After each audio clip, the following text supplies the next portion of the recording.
เป็นที่หนึ่งนะของเขตพื้นที่นะคะแล้ววันนี้เราแข่งในระดับประเทศก็เป็นกำลังใจให้ลูกๆนักเรียนทุกคนนะคะผอ.เขตเห็นถึงความตั้งใจของทุกๆคนเลยนะคะวันนี้แต่ที่สำคัญคือเราต้องอย่าเครียดจนเกินไปนะลูกนะเดี๋ยวถ้าเครียดเกินไป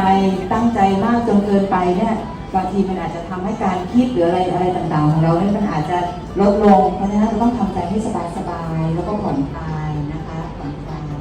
มีทำสมาธิเนาะสมาธิให้ดีๆมีอะไรตื่นเต้นเครียดเกินไปก็บอกคุณครูนะพอหันไปดูหน้าคุณครูก็เครียดเหมือนกันผอ.ก็มาเป็นกำลังใจนะคุณครูก็มาเป็นกำลังใจวันนี้นะคะห้องน้ำอยู่ด้านหลังนะปวดห้องน้ำหรืออะไรก็บอกนะเดินไปนะคะเข้าไปได้เลยนะคะพร้อมนะลูกนะวันนี้นะตื่นเต้นไหมคะตื่นเต้น